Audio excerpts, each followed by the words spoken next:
Cindy Williams kept her final illness secret from fans. She canceled shows without explanation. For 5 days after her death, no one knew she was gone. Now her sister has come forward with shocking details about those last months. She's exposing what really happened behind closed doors. The truth about Cindy's medical treatment will leave you stunned. Hollywood knew something was wrong, but no one guessed how serious it was. The details will break your heart. Cindy Williams was born on August 22, 1947, in Van Nuys, Los Angeles. Her mother, Francesca, worked long shifts as a waitress, while her father, Bill Williams, had a job at an electronics company. Money was always tight. Cindy's childhood was shaped by struggle and movement. She was only 1 when the family moved to Dallas.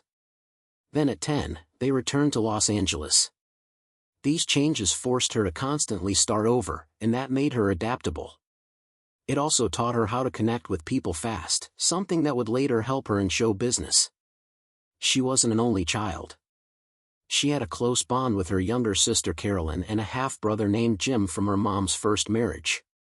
They lived in what some would call reduced circumstances. Cindy wore hand-me-downs and learned early how to make the most of very little. She had blue eyes, brown hair, and a sense of humor that helped her cope with her father's drinking.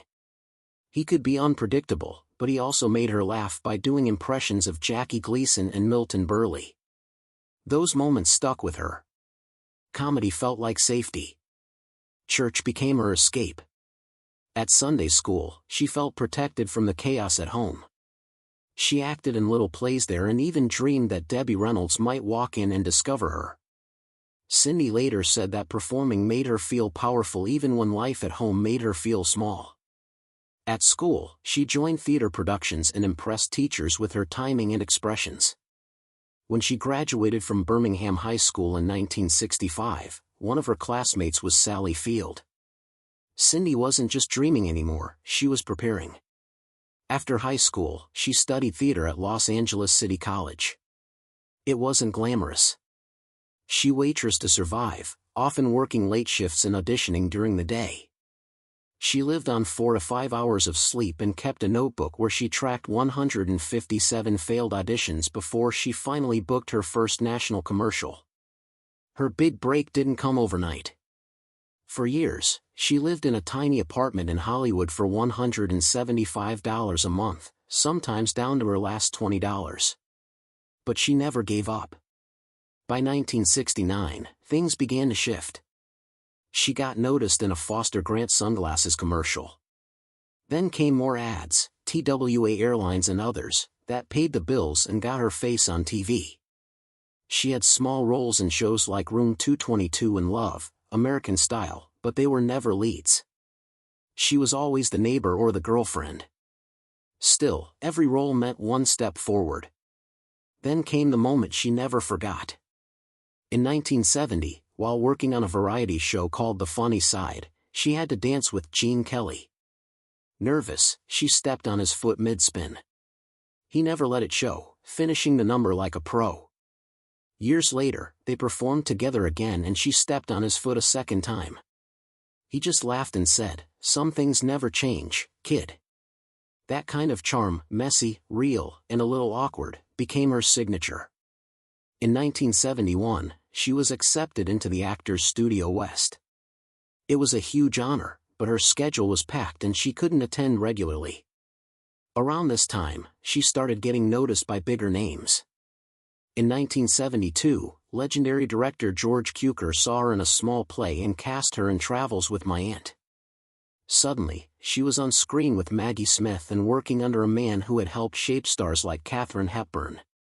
In 1973, her big break finally came when she was cast as Laurie Henderson in American Graffiti, George Lucas's low-budget film about teenagers in the 60s. The movie only cost $777,000 to make. But no one expected it to become a classic. Williams played Ron Howard's girlfriend, but it wasn't just acting for her. She later said she pulled straight from her real heartbreak. Her boyfriend had left her for someone else, telling her they should see other people. That pain gave her character real emotion, and it showed.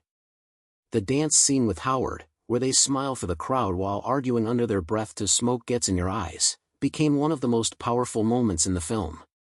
Lucas even rewrote parts of the script to give her more depth. Unlike many of her co-stars, Williams already had experience. Just a year earlier, she had acted in Travels with My Aunt, directed by the legendary George Cukor. But American Graffiti was different. It earned her a BAFTA nomination in 1975 for Best Supporting Actress, an incredible honor for someone so early in her career. She didn't win, that went to Ingrid Bergman. But being nominated alongside such a legend meant the world. Williams had worked hard to get there. She'd gone from waitressing to starring in a film that launched careers: Ron Howard, Harrison Ford, Richard Dreyfuss, all future stars. The casting process had been wild. Over 100 unknown actors had tried out, including a young Mark Hamill. But it was producer Fred Roos, the same guy who worked on The Godfather, who believed in her. That belief paid off. Her bond with the American Graffiti cast went far beyond the film. She had natural chemistry with Ron Howard, and that led to something unexpected. That's right, Francis Ford Coppola saw Williams in American Graffiti and immediately cast her in The Conversation in 1974. This was during the same era he was creating the Godfather saga. In The Conversation, she acted alongside Gene Hackman, John Cazale, Terry Garr, and a young Harrison Ford. Robert Duvall even had an uncredited part. It was a film about paranoia and surveillance and won the top prize at the Cannes Film Festival. The film only cost $1.6 million but went on to earn $4.8 million, with 3 Oscar nominations including Best Picture. Williams later talked about the difference between Lucas and Coppola. Lucas was quiet and brief, often just saying terrific after a take. Coppola, on the other hand, was full of energy, constantly praising his actors and asking for their input. Both directors changed her life in different ways. And yet, something strange happened. After starring in Travels with My Aunt, American Graffiti, and The Conversation, 3 back-to-back critically acclaimed films, her career hit a wall. It didn't make sense. She was too recognizable to go back to waitressing but somehow not getting the big film roles either. She started writing with Penny Marshall just to stay busy. They were hired by Francis Ford Coppola's Zoetrope Productions, part of a small group of female writers brought in for just $30 a week. At the time, no one saw it as a big deal. They were just 2 women trying to make it in Hollywood.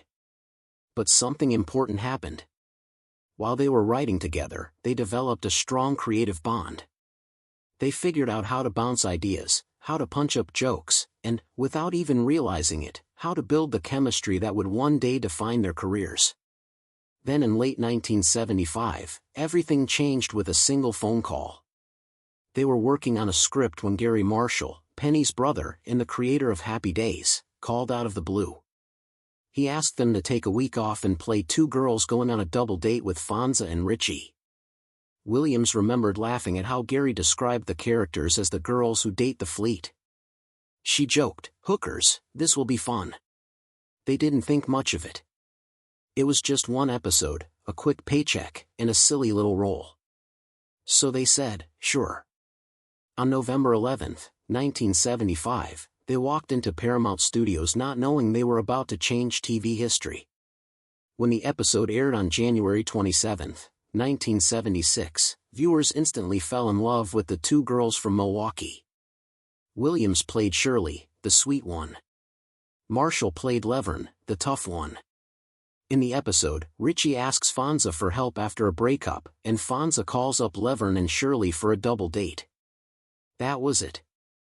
A simple setup, but audiences couldn't get enough. What started as a small gag turned into a breakout moment. Even Penny later said they were meant to be the girls who put out, but that version was quickly cleaned up once ABC saw the potential. Behind the scenes, the chemistry between them was electric. Everyone noticed. The crew, the live audience, the producers, nobody could ignore it. There's even a funny blooper where you can spot Tom Bosley, who played Mr. Cunningham, standing behind a door waiting for his cue, completely visible through the window. But the spotlight was no longer on Richie or Fonza. It had shifted. These two women had stolen the scene. Just 2 weeks later, they got another call, this time from Gary Marshall's office again. ABC executives had seen the episode. They didn't want more guest appearances. They wanted a whole show. Cindy and Penny didn't even know what a spin-off meant. They had to ask. All they knew was something big was happening.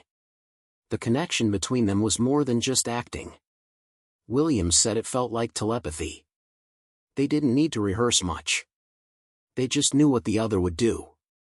Williams took her script seriously, always studying until the last moment. Marshall was the opposite. She barely looked at the script and still nailed it. She could smoke a cigarette, crack a joke, and be ready to roll.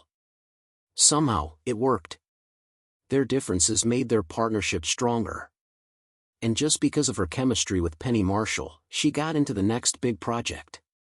On January 27, 1976, Laverne Shirley hit TV screens. Within months, it exploded. By fall of that year, it did the impossible. It beat Happy Days in ratings. At its peak, more than 60 million people watched it every week. Cindy, who had been known from American Graffiti, became a household name. Her face was everywhere, in magazines, on lunch boxes, and in every living room. The opening chant Schlemiel, Schlemazel, Hasenpfeffer Incorporated, became part of playgrounds across America. By 1979, women were walking into salons asking for the Shirley haircut. Cindy was getting over 1,500 fan letters every week. People didn't just like Shirley, they felt her. But behind the sweet smile and gentle voice was someone tough. Cindy performed almost all her own stunts. The physical comedy was no joke.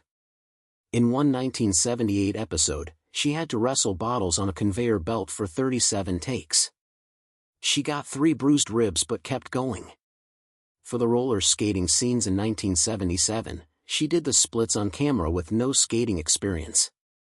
She even got frostbite filming skiing scenes for hours in freezing cold. She trained with vaudeville performers before the show started. She and Penny Marshall once rehearsed a 3-minute routine for over 50 hours.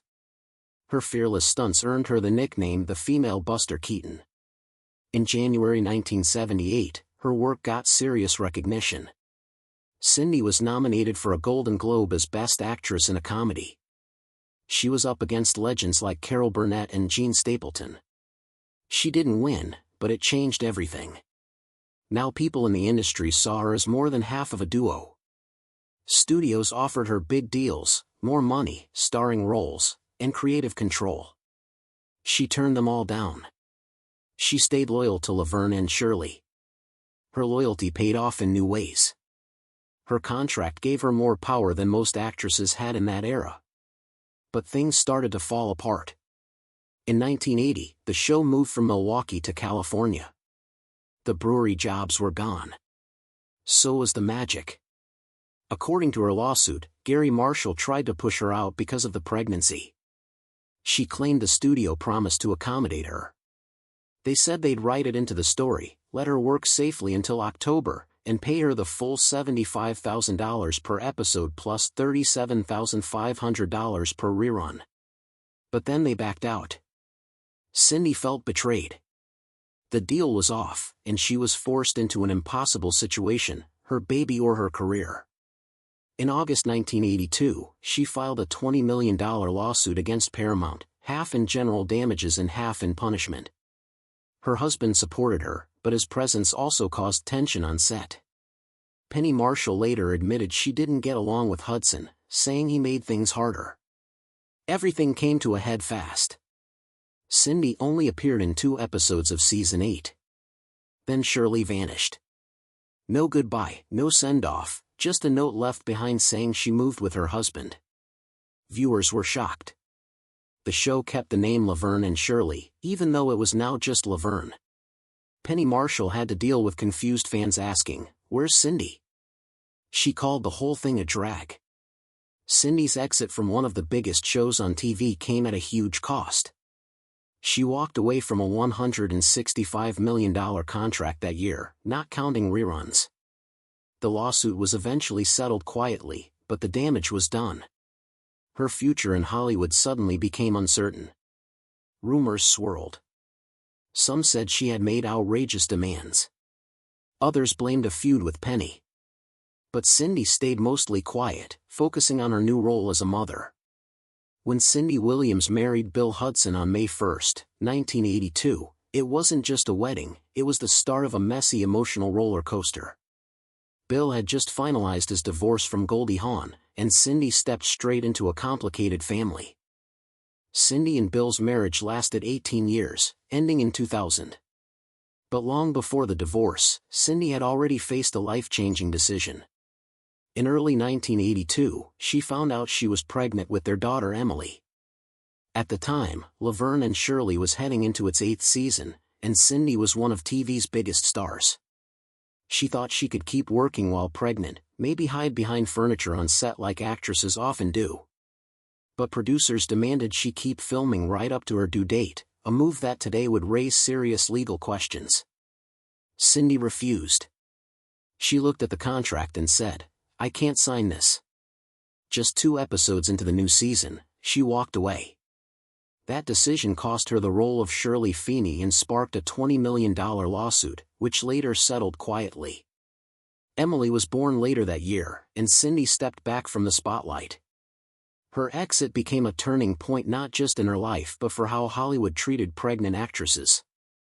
Years later, she noted how sets started adding nurseries and offering on-site nannies. She didn't set out to be a pioneer, but she became one. 4 years later in 1986, Cindy gave birth to her second child, William Zachary Hudson, known as Zachary or Zach. He joined a large and tangled family that now included his sister Emily, plus half-siblings Kate and Oliver. But Cindy made a clear choice: her kids would not grow up in the glare of celebrity. She gave them a quiet, grounded upbringing far away from flashing cameras. Zachary stayed out of the public eye.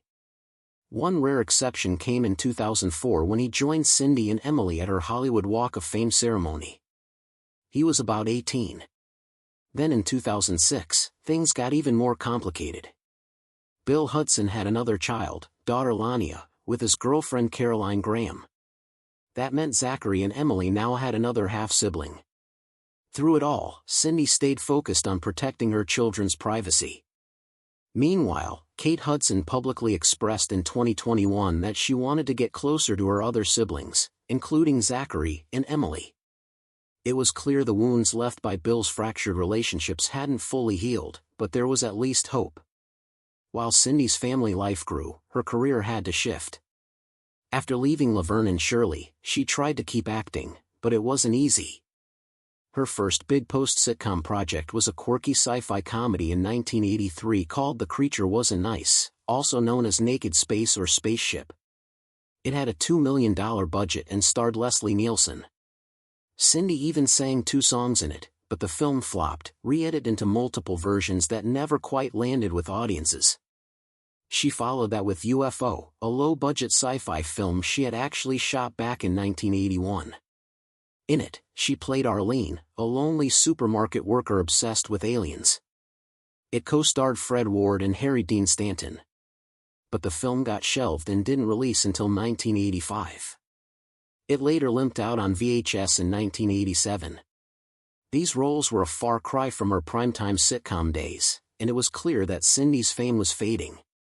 But instead of fighting it, she leaned into the change. Her focus was on family, not fame.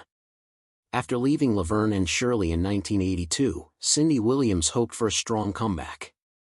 Her first big attempt came in 1990 with a sitcom called Normal Life. It was based on the strange childhood of Frank Zappa's kids and even starred as real-life children Dweezil and Moon Unit. Cindy played the mom, and Harlow. The idea sounded interesting, a blended family trying to survive teenage chaos, but it didn't connect with viewers. It aired on CBS from March to July, all 13 episodes, but ratings kept dropping. Directors kept changing. Nothing worked. What was supposed to be Cindy's big return ended up being a fast flop. After that, she made a smart move. Instead of chasing another sitcom, she jumped into television movies. In 1990 alone, she starred in Menu for Murder and a Perry Mason film. Both let her show a different side: art drama, art comedy.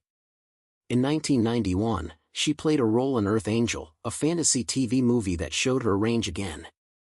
These weren't blockbuster projects, but they gave her steady work. More importantly, they gave her time. Over 15 million people tuned in. Critics praised Cindy's quiet, haunting performance. She had studied courtrooms and spoken to psychologists just to understand the mindset of someone who would protect a predator. Some said she deserved an Emmy nomination. It was one of the rawest roles of her life and proved that she was still growing as an actress, even 3 decades after becoming famous. From 2006 to 2014, she went back to the stage, live theater across the United States. She performed 267 times in 42 cities. In 2007, she starred in Nonsense for over a year and won an award for Best Actress in a touring production. In 2009, she played a psychic in Blithe Spirit in Pasadena, performing 96 shows without missing a single one. She also toured with Eddie Mecca, her former co-star, in a romantic comedy called Lunch Hour. At age 64, she said, "Television made me famous, but theater makes me feel alive every night." She wasn't chasing fame anymore. She was chasing joy. In 2015, she wrote it all down. Her memoir Shirley, I just sold 48,000 copies in its first month and hit number 7 on the Los Angeles Times bestseller list. Inside, she opened up about Hollywood's ugly side. She revealed how studio executives pressured her to film just 6 weeks after giving birth. She also admitted to turning down Airplane and Jaws 2 because of scheduling. The book included details about a short fling with Andy Kaufman and her long battle with depression after her show was canceled. She went on a 15-city book tour, met fans, and even brought the original Schlemazel sweater with her. The memoir wasn't just a career recap, it was her way of setting the record straight. In 2018, at age 71, she returned to film with Still Waiting in the Wings, a small indie movie about struggling performers in New York. The story was close to her heart. Cindy had once waited tables while chasing her dreams too. This time, she starred alongside legends like Edna and Chita Rivera, bringing humor and heart to a younger audience. The movie won 5 awards. Even in her 70s, she was showing up on set, ready to work and mentoring others who were just starting out. But through all these years, one relationship remained at the center of her story: Penny Marshall. Their friendship had been fractured by pain and pride. Cindy felt abandoned when the studio forced her to quit. Penny felt alone finishing the show without her. They didn't speak for 15 years. Then in 1997, after Penny's marriage ended, she picked up the phone. They cried, they forgave, and they started over. By 2012, they appeared together on Good Morning America, laughing with their old castmates. Later, they teamed up for a guest role on Sam and Cat, making fun of their past. It wasn't just a reunion, it was healing. In late 2022, something changed for Cindy Williams. Her health started to decline, but she didn't want the world to know. Just like she had done her whole life, she kept her struggles private. She didn't make a big announcement. She didn't want sympathy.